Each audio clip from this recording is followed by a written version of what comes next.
अस्सलाम वालेकुम guys, welcome to bike man APK. आज हम जिन दो बाइक्स का आपस में कंपैरिजन करेंगे उनमें एक है होंडा CB 150F और दूसरा है सुजुकी GR 150। इन दोनों बाइक्स का आज मैं एक प्रॉपर कंपैरिजन करूंगा, जिसके अंदर इन दोनों बाइक्स की स्पेसिफिकेशंस, इन दोनों बाइक्स के अंदर आपको क्या क्या फ़ीचर्स मिल रहे हैं वो भी आपको बताऊंगा, और कौन सा बेहतर है इन दोनों में से, आपको कौन सा बाइक आपको परचेज़ करना चाहिए वो भी आपको बताऊंगा, और इसके फ़ीचर्स क्या हैं, इस बाइक के अंदर अच्छाइयाँ क्या हैं, बुराइयाँ क्या हैं, तो वो सारी चीज़ें डिस्कस होंगी। एंड में प्राइस भी आपको बताऊंगा। तो बिना टाइम वेस्ट किए अपनी बाइक की वीडियो को स्टार्ट कर लेते हैं। सो गाइस, सबसे पहले होंडा की बात की जाए तो होंडा के मीटर के अंदर आपको RPM, speedometer, fuel gauge, trip meter, gear indicator, आपको ये तमाम चीज़ें इसके अंदर मिलेंगी। उसके अलावा इसके अंदर मैग्नेटिक की विद छट लॉक सिस्टम है, जो कि किसी और बाइक के अंदर नहीं है। राइट साइड के ऊपर बाइक के अंदर सेल्फ स्टार्ट और हेडलाइट ऑन ऑफ है। लेफ्ट साइड के ऊपर बाइक के अंदर headlight high low, indicators left right, horn, और बाइक के अंदर आपको किल स्विच नहीं मिलेगा, बाकी सब कुछ है इसके अंदर। इसके बाद अगर GR की बात की जाए तो GR के मीटर के अंदर RPM, स्पीडोमीटर, फ्यूल गेज, तमाम फीचर्स अवेलेबल हैं जो कि आपको होंडा के अंदर मिल रहे हैं। उसके अलावा अगर असेंबलीज की बात की जाए तो हेडलाइट ऑन ऑफ और सेल्फ स्टार्ट आपको राइट साइड पे मिलेगा। इसके अंदर भी किल स्विच नहीं है। लेफ्ट साइड के ऊपर आपको headlight high low, indicators left right, horn, और आपको डिपर मिल जाएगा इसके अंदर, और चौक की ऑप्शन भी है इसके अंदर। इसके बाद अगर इसकी हेडलाइट की बात कर ली जाए तो होंडा की जो हेडलाइट है उसके अंदर आपको दो DRLs मिलेंगी, और उसके अलावा इसके हेडलाइट के अंदर आपको हेलोजन बल्ब मिलेगा। शेप इसकी बहुत ज़बरदस्त बनाई गई है। अगर बाइक के फ्रंट टायर की बात की जाए तो इस बाइक का जो फ्रंट टायर है वो 80/100 का फ्रंट टायर है। 18 इंच के बाइक के अंदर आपको अलॉय मिलेंगे, और बाइक के अंदर फ्रंट पर dual piston disc brake available है, जिसकी वजह से बाइक की जो स्ट्रोइंग पावर है वो काफ़ी अच्छी हो जाती है। इसके बाद अगर GR की बात की जाए तो GR की हेडलाइट की शेप भी काफ़ी अच्छी बनाई गई है। उसके अलावा अगर इसकी हेडलाइट की बात की जाए तो इसके अंदर भी आपको हेलोजन बल्ब मिल रहा है with a parking bulb. Indicators आप इसके देख सकते हैं, इंडिकेटर शुक्र है सुजुकी GR के कुछ अच्छे लगाए हुए हैं। इसके अलावा अगर इस बाइक के फ्रंट टायर की बात की जाए तो सुजुकी GR 150 का जो फ्रंट टायर है वो 2.75/18 का फ्रंट टायर है। 18 इंच के बाइक के अंदर आपको अलॉयम्स मिलेंगे। उसके अलावा बाइक के अंदर फ्रंट पर dual piston disc brake available है, जिसकी वजह से बाइक की जो स्टॉपिंग पावर है वो काफ़ी अच्छी हो जाती है। इसके बाद अगर CB की बात की जाए तो CB का जो टैंक है वो 13 लीटर्स का टैंक है। इसके टैंक के अंदर आप 13 लीटर स्टोर कर सकते हैं, और अगर एवरेज की बात की जाए तो ये बाइक आपको एवरेज ऑलमोस्ट 40 तक दे देता है। 40 to 45 किलोमीटर आप कह सकते हैं इसके अंदर, अगर आप सुकून से चलाते हैं बाइक को।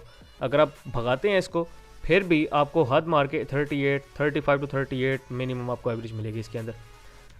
टैंक की शेप आप देख सकते हैं, टैंक की शेप बहुत ज़बरदस्त बनाई गई है इसकी। अगर सीट की बात की जाए तो बाइक की सीट भी बहुत सॉफ्ट है, और सीटिंग पोस्चर भी बाइक का काफ़ी अच्छा है।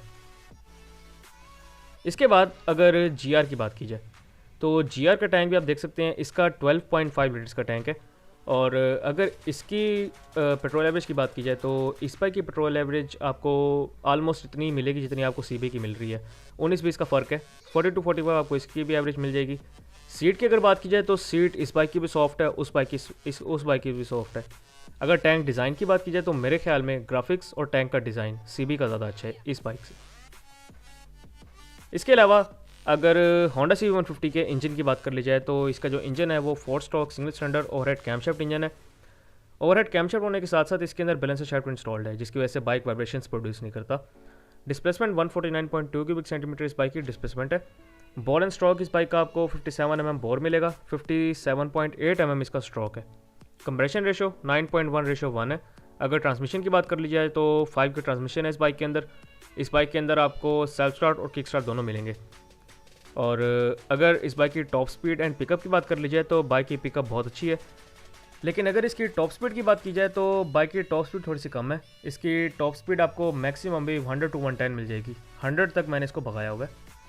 इसके बाद अगर GR की बात की जाए तो GR का जो इंजन है ये भी 4 stroke single cylinder overhead camshaft engine है, लेकिन इसके अंदर कंफर्म नहीं है कि इसके अंदर बैलेंसर शाफ्ट इंस्टॉल्ड है या नहीं है, लेकिन ये बाइक फिर भी बहुत कंफर्टेबल चलता है। अगर इसकी डिस्प्लेसमेंट की बात कर ली जाए तो 149 क्यूबिक सेंटीमीटर डिस्प्लेसमेंट इस बाइक की भी है। उसके अलावा इस बाइक के अगर बोर एंड स्ट्रोक की बात की जाए तो 57 mm बोर है, 58.6 mm इस बाइक का स्ट्रोक है। इस बाइक के अंदर आपको जो कंप्रेशन रेशो मिलेगी वो 9.1:1 है। और अगर इस बाइक की टॉप स्पीड एंड पिकअप की बात की जाए तो इस बाइक की भी पिकअप अच्छी है। टॉप स्पीड इसकी 100 to 110 ऐसे ही है। उसके अलावा अगर इसकी ट्रांसमिशन की बात करी जाए तो इस बाइक के अंदर भी आपको 5 की ट्रांसमिशन मिल जाएगी। पहला गियर आगे, बाकी 4 गियर पीछे की तरफ। इस बाइक के अंदर आपको रिटर्न शिफ्ट मिलेगा। अगर सीबी की बात की जाए तो सीबी के अंदर भी रिटर्न शिफ्ट अवेलेबल है। इसके बाद अब अगर सीबी की बात कर ली जाए तो सीबी के जो बैक शॉक्स हैं वो स्विंग आर्म एडजस्टेबल शॉक्स हैं। इसका आप चेन कवर देख सकते हैं, काफ़ी ज़बरदस्त डिज़ाइन किया गया इसका चेन कवर। और अगर इसके बैक टायर की बात की जाए तो 90/90 का बैक टायर है। बाइक के अंदर आपको 18 इंच के अलॉय रिम्स मिलेंगे। और अगर इस बाइक की ब्रेकिंग की बात की जाए तो ब्रेकिंग भी बैक ड्रम ब्रेक काफ़ी अच्छी है। इसकी बैकलाइट आप देख सकते हैं, इसकी बैकलाइट भी काफ़ी अच्छी डिज़ाइन की गई है, डीलक्स से मिलती जुलती है। और बैक मड गार्ड बाइक का हार्ड प्लास्टिक है। इसके बाद अगर जीआर की बात की जाए तो जीआर का जो बैक टायर है ये भी 90/90 का बैक टायर है। 18 इंच के बाइक के अंदर आपको अलॉय रिम्स मिलेंगे। और अगर इस बाइक की ब्रेकिंग की बात की जाए तो इस बाइक के अंदर भी आपको बैकवर्ड ड्रम ब्रेक मिलेगी। और काफ़ी अच्छी ड्रम ब्रेक है इसकी भी, सीबी की भी और इसकी भी काफ़ी अच्छी ड्रम ब्रेक है। सिलेंसर अगर आप देखें तो सिलेंसर आप देख सकते हैं, इसका अजीब सा सिलेंसर बनाया गया है। साउंड इसका साइलेंट है जीआर का, लेकिन सिलेंसर की शेप पीछे की तरफ से थोड़ी सी अजीब बनाई गई है। उसके अलावा इसके सिलेंसर के ऊपर आप देख सकते हैं कि क्रोम प्लेट इंस्टॉल्ड है। और इसके बाद अगर मैं आपको इसका चेन कवर दिखाऊं तो आप चेन कवर इसका देख सकते हैं। चेन कवर की क्वालिटी भी अच्छी है और डिज़ाइन भी काफ़ी अच्छा बनाया गया इसके चेन कवर का। इसके बाद अगर इसकी बैकलाइट की बात की जाए तो इसकी बैकलाइट के अंदर आपको सिंपल बल्ब मिल जाएगा। और जो बाइक का बैक मड गार्ड है वो हार्ड प्लास्टिक का बैक मड गार्ड है। अब अगर सीबी की बात की जाए तो सीबी के सबसे पहले डायमेंशंस की बात कर लेते हैं।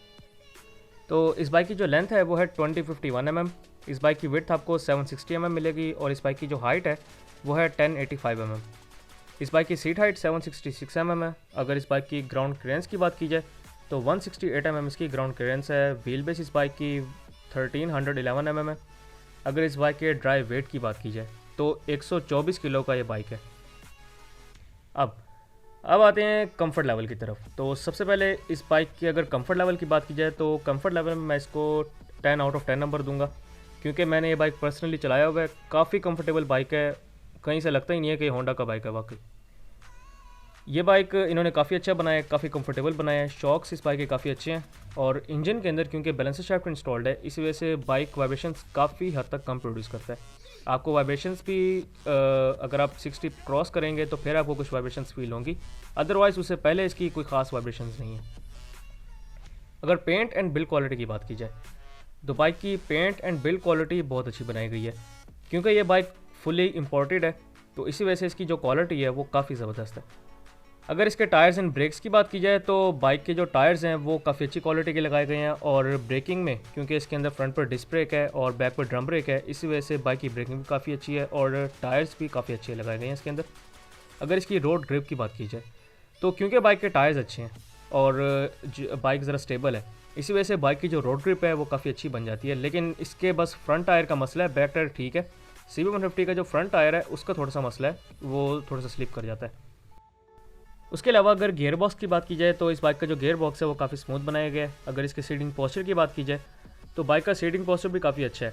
बाइक की सीट भी कंफर्टेबल है और सीटिंग पोस्चर इसका इस तरह बनाया गया है कि आप इस पर लॉन्ग टूर्स अगर करना चाहें तो कर सकते हैं। पार्ट्स अवेलेबिलिटी की अगर बात की जाए तो बाइक के पार्ट्स जो हैं वो हर जगह अवेलेबल नहीं है। इसकी अवेलेबिलिटी का अभी भी थोड़ा सा मसला है, फ़ौरन आपको अवेलेबल नहीं मिलते। और पार्ट्स की एक तो अवेलेबिलिटी का मसला है, दूसरा इसके पार्ट्स थोड़े से महंगे हैं। और इसके बाद अगर मैकेनिक्स की बात कर ली जाए तो मैकेनिक्स का इशू नहीं है, होंडा के बहुत सारे मैकेनिक्स बैठे हैं। और इसकी अगर रोड अट्रैक्शन की बात की जाए तो इसकी रोड अट्रैक्शन अभी तक कम नहीं हुई। ये बाइक जब भी रोड पे जा रहा होता है तो इसकी अपनी एक ग्रेस होती है। बाइक आई कैचिंग इन्होंने बनाया और काफ़ी अच्छी रोड अट्रैक्शन है इस बाइक की। उसके अलावा अब आते हैं प्राइस की तरफ। तो इस बाइक की जो लेटेस्ट जनवरी के अंदर प्राइस चल रही है वो है 2,47,500 रुपीज़, 2,47,500 रुपये का आपको ये बाइक मिल जाएगा। इसके बाद अब अगर सुजुकी GR 150 की बात कर ली जाए, अब अगर इसकी डायमेंशंस की बात कर ली जाए तो इस बाइक की जो आपको लेंथ मिल रही है वो है 2055 mm। बाइक की विड्थ 750 mm है। बाइक की अगर हाइट की बात की जाए तो 1075 mm बाइक की हाइट है। व्हील बेस इस बाइक की 1310 mm है। अगर इसकी मिनिमम ग्राउंड क्लियरेंस की बात की जाए तो 165 mm बाइक की ग्राउंड क्लियरेंस है। इस बाइक की सीट हाइट 765 mm है। और अगर इसकी हाइट अगर इसके वेट की बात की जाए तो इस बाइक का जो आपको ओवरऑल वेट मिल रहा है वो है 133 किलो। अब इस बाइक के कंफर्ट लेवल की बात कर लेते हैं। तो कंफर्ट लेवल में ये बाइक भी होंडा से कुछ कम नहीं है, लेकिन क्योंकि इस बाइक के अंदर बैलेंसर शाफ्ट का कुछ पता नहीं है, तो इस वजह से आप कह सकते हैं कि इसको मैं नंबर दूंगा 10 आउट ऑफ 9 नंबर। इस बाइक के शॉक्स भी अच्छे हैं, इस बाइक की पिक भी अच्छी है और कंफर्ट वाइज बाइक अच्छा है, लेकिन क्योंकि इसके अंदर बैलेंसर शाफ्ट का कुछ पता नहीं है, तो इसी वजह से मैं अभी कह नहीं सकता कि ये होंडा से ज़्यादा कंफर्टेबल होगा या नहीं होगा। लेकिन मैं इसको अभी थोड़ा सा लो रख रहा हूँ होंडा से। उसके अलावा अगर इस बाइक के टायर्स एंड ब्रेक्स की बात की जाए, तो इस बाइक के आपको टायर्स क्योंकि अच्छे मिल रहे हैं होंडा से, तो बाइक की रोड ग्रिप जो है वो काफ़ी बेहतर होती है। पेंट एंड बिल्ड क्वालिटी की अगर बात की जाए, तो बाइक की पेंट और बिल्ड क्वालिटी बहुत अच्छी बनाई गई है। इसकी अगर ब्रेकिंग की बात की जाए, तो इस बाइक के अंदर भी आपको फ्रंट पर डिस्क ब्रेक मिल रही है और बैक पर ड्रम ब्रेक मिल रही है, तो ब्रेकिंग का कोई इशू नहीं है, ब्रेक्स इसकी लग जाएंगी आराम से। अगर इस बाइक की गेयर बॉक्स की बात की जाए, तो बाइक का गेयर बॉक्स स्मूथ बनाया गया है। सीटिंग पोस्चर की अगर बात की जाए, तो सीटिंग पोस्चर भी इसका अच्छा बनाया गया है। अगर आप इस पर भी लॉन्ग टूर करना चाहें तो आप कर सकते हैं। इसके अलावा अगर पार्ट्स अवेलेबिलिटी की बात कर ली जाए, तो पार्ट्स की अवेलेबिलिटी आपको होंडा से ज़्यादा अच्छी मिल जाएगी इसकी, क्योंकि इसके पार्ट्स आपको फिर भी मिल जाते हैं, लेकिन होंडा के थोड़ी सी मुश्किल होती है मिलने में। मैकेनिक्स की अगर बात कर ली जाए, तो मैकेनिक्स का भी इस बाइक के अंदर भी इतना इशू नहीं है, लेकिन आपको मैकेनिक्स ज़्यादा होंडा के मिल जाएंगे, सुजुकी के इतना मैकेनिक्स आपको नहीं मिलेंगे। उसके अलावा अगर रोड अट्रैक्शन की बात की जाए, तो जीआर की इतनी रोड अट्रैक्शन नहीं है जितनी आपको होंडा की मिल रही है। होंडा की रोड अट्रैक्शन काफ़ी ज़्यादा है जीआर से।